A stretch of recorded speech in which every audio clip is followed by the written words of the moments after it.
Today's video is sponsored by BetterHelp.com, and I've been with them for a long time. BetterHelp is an online platform where we found that you can effectively communicate with your therapist. Now, you begin by filling out a questionnaire, and then you'll be matched with a therapist within a couple of days. And if that match isn't ideal for you, you can certainly make an adjustment there. Now, you're going to be encouraged to journal, and also they have the availability for group therapy on a wide array of topics, and I really like that. So as the need exists, go ahead and take the necessary steps to get the help that you need. And just know that BetterHelp has a 4.5 rating on Trustpilot, so it indeed is a platform you can trust. There's a link below the video that will take you there. Unfortunately, some individuals will take that kind of notion and step all over it, and they have what we refer to as very blurry boundaries. They want to just step over your boundaries and just take charge of who you are, and you can't afford to let that to happen. Inside this course, we're going to be talking about how you can lock in on your ideas of the priorities and the preferences that need to guide you as you live your own unique life. We're going to talk about having an understanding of those individuals who would blur those boundaries so that you can move beyond the unhealthy patterns they will invite you into. And then we'll also be talking about how you can proceed with your good preferences and boundaries leading the way so that you don't collapse under their pressure to live according to what they deem to be most appropriate for you. I strongly suspect that as you're listening to me right now, many of you can think, oh, I've had those individuals in my life left and right, and I need to figure out how to do something about that. The same is true in the psychological realm. I have my personality, the other person has their personality. And it's my responsibility to take care of me just as it's responsible for that other person to take care of who they are. Now, as we talk about this subject of setting up boundaries with the narcissist, I do want to make one thing very clear up front, because many people tend to complain and they'll say, well, Carter, I tried the boundary things that you've been talking about. I've tried assertiveness and it didn't work. And typically when they say it didn't work, what they mean is the narcissist kept on being difficult. The narcissist wouldn't change or wouldn't adjust. And so they say, well, see, it didn't work. That's not what we're talking about when we talk about setting up good boundaries. Having good boundaries doesn't mean that you're going to act in such a way that finally things are going to be just fine between you and that other person. That other person probably is not going to change very much. Keep in mind that some of the defining features of narcissism tend to be things like a high dominance and control and stubbornness. They have a sense of entitlement. They don't take input very well. They don't really want to coordinate because they think they're better than you. And so if you establish yourself as being a healthy person, or if you're an unhealthy person, either way, they're going to just be what they are. And so when we talk about having healthy boundaries, we're talking about you being true to you, knowing full well that the narcissist is going to continue with their overbearing and controlling ways, but you have to learn how not to lose yourself in the process and how you can be true to what you really tend to be. Now, as we get into this, I want you to look at some of the things that a narcissist typically can say or do that actually blurs the whole line of boundaries and how you can sometimes get suckered into that. For example, when you're dealing with a narcissist, they want you to meet their personal needs. They feel like you exist. We call it narcissistic supply. You exist to make them feel better. And so they'll say all sorts of demanding things to you to make you feel like it's your job to keep them feeling happy or to keep them afloat with whatever their schedules are and things like that. And so that's part of them blurring the boundaries. It's like you're responsible for me just as I'm responsible for me, and I'm responsible for making you be what you are. Or another element of the blurred boundaries is the narcissist tries to keep you in an enabler kind of role. In essence, they want to make sure that you do all sorts of things according to their bidding, and you make them feel like they're the king or queen of the world. The narcissist requires you to ignore your own healthy plans. If you come along and say, well, I have a separate idea or preference or interpretation, they'll look at you and say, well, then quit it. Just be what I tell you to be. That's another element of blurred boundaries. The narcissist blurs boundaries by requiring you to lay down your sense of self-respect. Many times I've heard from people who will say once they've been in the presence of that narcissist for any period of time, they wind up feeling very poorly about themselves. It's like their self-esteem has been robbed. Actually, narcissists can be defined as thieves. They rob you of your own sense of well-being, and that's part of the blurred boundaries that's there. Also, part of the blurred boundaries is there's a whole element of dishonesty that you can get wrapped up in, and as a result, the narcissist, they're not going to be very truthful about who they are and what they feel and what they need, and then you wind up being guarded, cautious, calculated, and that sense of honesty and decency begins to be taken away from you. That all is an indication of blurred boundaries. And the net result can be that you'll struggle with problems like anxiety or discouragement. You can be extremely defensive. You can go to your place of anger way too easily, either in a quiet tension or a yelling and a "why are you doing this to me" kind of response. All of that indicates that there's a blurriness there. Going back to my analogy of the property, one person is responsible for who they are, the other person is responsible for their life, but in a case with the narcissist, it's very mixed up, and it tends not to work that way. So as we talk about establishing and keeping proper boundaries between you and the narcissist, keeping in mind the narcissist is just going to continue to be what they are, I have 6 primary points that I want you to consider. First, this becomes part of your mindset. Keep in mind that uniqueness is built into all of nature. When the narcissist looks at you and says, "There's something different about you and I don't like it," immediately what they're saying is, it's not okay for you to be unique. Well, you take a look at nature, and there's so many different unique features with our plant system and all the different animals and just all the different languages and cultural elements that we have.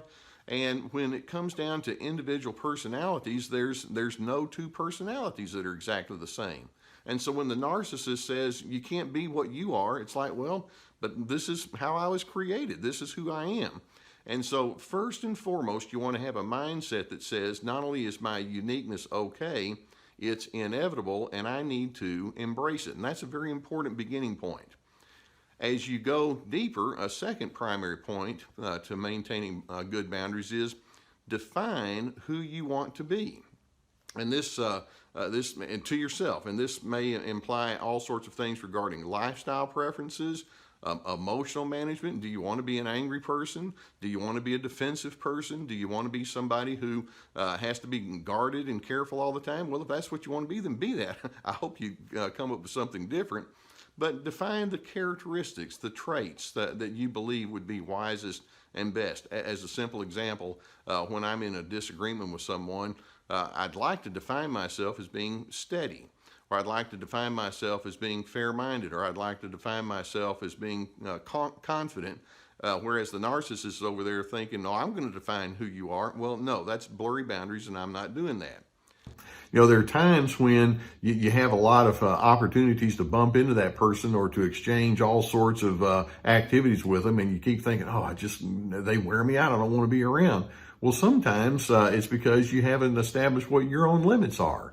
If there are some possibilities of being around that person or sharing activities, it may be that you'll decide, you know, my limit's up. And it could be that there's some people, I can only see them once or twice a year or once or twice a month, whatever the situation may be, but have a strong definition of what your limitations are, what you can and cannot deal with. Well, that leads to a third key element as you establish boundaries with a narcissist, and that is make sure you're listening to your emotions. If you're feeling angry, for example, towards that narcissist who's too blustery and too overwhelming, the anger is trying to tell you something. It's your way of saying, you know, this person is coming against me, and anger is your sense of self-preservation. It's your way, your emotions' way of saying, we need to do something about this. Okay, do it. Well, we call it assertiveness, by the way. Or if you have a defensiveness, that implies that you're feared. You're afraid of them. Defensiveness means fear. Why am I afraid of this person? And listen to what your emotions say. If this is a threatening individual or a non-trustworthy individual, then I need to make sure that I listen to what that says and make my decisions accordingly. Fourth, And I kind of think you're going to like this one. It's okay to ignore their overbearing behavior. You know, they may come on real strong and say, here's my opinion, or this is the way I think we need to do it, or when you're around this person, you need to act this way. It may be that you'll decide that's your position. That's not my position. And rather than having to go into all the rationalization as to why it's okay for you to be that way, there are times when it's like, I'm just not going to go there with you. And so I'll just act as I need to. It's okay when they're overbearing or they're telling you what to do or how to think and all, for you to just let it be known, my mind is made up. I'm moving forward in a different kind of direction. Well, number 5, and that is also recognize that it's okay to say, I'm not interested. You know, it may be that they'll invite you to an event and you've recalled that other events don't go well, or they want you to watch their favorite movie. And of course, they never inquire about your favorite movie, or they want you to be with their friends or family members. And you, in times past, it's like, okay, I'll go along to get along, and it hasn't worked out well. Is it okay for you to say, you know, I'm going to be other than you. I'm going to be separate and distinct. I'm not interested. Go do your thing, but I don't feel the need to join you. Now, a 6th part of setting your boundaries with a narcissist, and this is a big one, maybe the biggest one, absolutely do not share personal matters with that individual. That's kind of sad to say, isn't it? Because if you're a relational kind of an individual, you want people to know you and who you are and what interests you and what kinds of things have happened or disappointments or joys and things like that. When you're with a narcissist, they're constantly collecting data, trying to figure out how can I gain an advantage over you? And they'll take whatever personal information you give them, and somehow or another it can come up later being used against you and for them. And so it's sad to say, but the less they know about you, then the better off you're going to be. These are not people that I'm going to share on any kind of deep or intimate kind of way with. A 7th part of establishing boundaries with a narcissist, when they speak poorly about other individuals, don't go into that space with them. Part of their blurry boundaries is they try to get people to doubt their own legitimacy. And so you're going to hear them talk about Jane over there, Susie over here, or Tom over here, and they're going to be speaking in very negative ways about them. It's kind of like it's their way of saying, you know, my way's the better way. And then they want you to join with them, which is their way of saying, come on, you're with me on that, right? And of course, that legitimizes them, their ability to say that about you. It's kind of like, well, you know how I think. I've made no secrets about it. When they go into their critical mode, don't go in there with them. You just let it be known, I want to accept them for what they are, or that's their business. That's none of mine to have to get into, and just don't share that space with them. Number 8 in setting boundaries, and that is when the narcissist insults you, don't defend.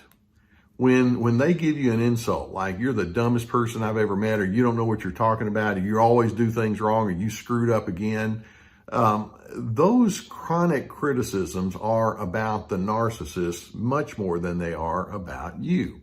Now, there are moments when you may want to stand up and say, this is who I am, or this is the decision I made, and this is why I made it, once. But then if you try to explain yourself and they're still going to insult you and rip you, then it's like, okay, I'm finished. I don't feel the need to defend myself. Frankly, your insults don't bowl me over. And by the way, one of the things that really gets to a narcissist, but to your advantage, frankly, is when you let them know your words, your impressions towards me ultimately are rather irrelevant. They don't like being irrelevant, but they are. Being very entitled and controlling, narcissists have no difficulty stepping all over your personal boundaries. So that's why I put together an extensive video class called This Is Me. It has 25 videos, written documents, guided questions. I'm going to teach you how to have healthy boundaries. There's a link below, and I hope you'll find it to be quite therapeutic.